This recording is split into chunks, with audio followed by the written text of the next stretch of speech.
Carabiners are an essential piece of gear, and here's a few that we use. So a lot of what I have is Petzl. I was first instructed to using oval Petzls. And this is a triac, and this is a screw gate, and these are aluminum. I would never use an aluminum carabiner for the canopy anchor, just because it has that, it loads this way under pressure.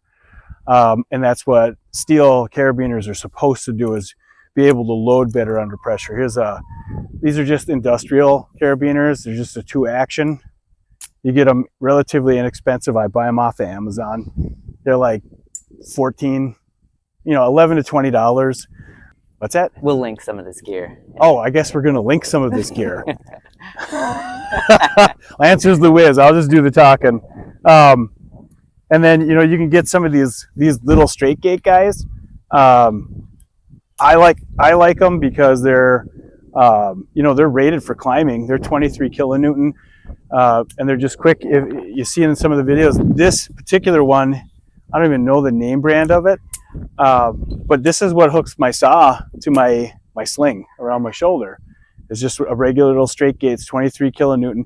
I wear 2 of these on my belt as auxiliary because I could tie a rope on it. It's good for hooking into things with a tag line or something like that. Also, they're strong enough that if I need to do a redirect with another strap, and I did that in one of the previous videos as well, these are great for just doing a redirect. Really light, strong, rated for climbing, all that good stuff. What do you got, Lance? I'm always going to carry some of these on my belt too. I typically go with a locking anchor, but I always have others that don't lock as well. Sometimes that's the right choice for the job. Makes Absolutely. It easier.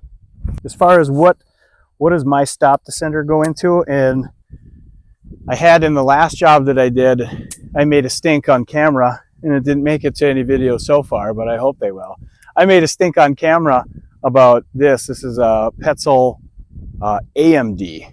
And so the difference between the AMD just be the OK. So this one's oval, and this one has got a slightly flatter spot at the top between the two.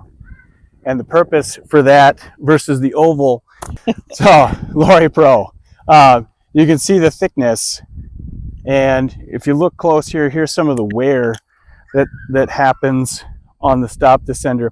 If you have an oval, as it comes through here, if there isn't a flatter spot at the top, then it starts to wear harder on the edges, and it'll start to cut in on some of your aluminum on your carabiner. So it's better to get a wider carabiner at the top. I could go with a SMD on this. I could use a steel one, especially some of these steel ones have a nice wide portion at the top, and they wouldn't have as rounded of a contour on the stop descender.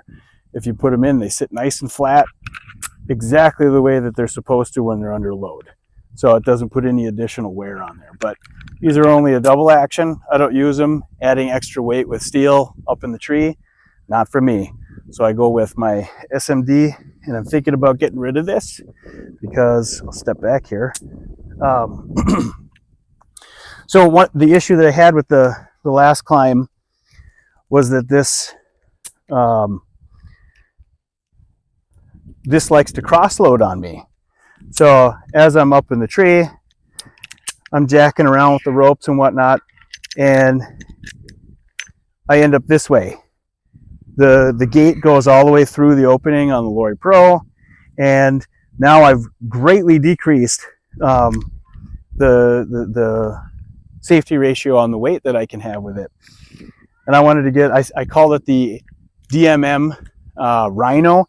That is one. I have, I use a DMM Ultra Pro to hold my lanyard on. And you can see the difference in size between the two. This one's rated for 22 kilonewton. This one's rated for 25 kilonewton. I'm sorry.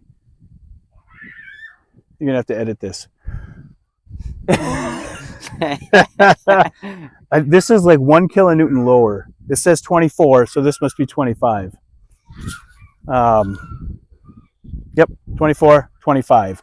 So you lose 225 pounds of brake capacity, or brake limit, by going to this smaller aluminum one. But I wanted it out of the way.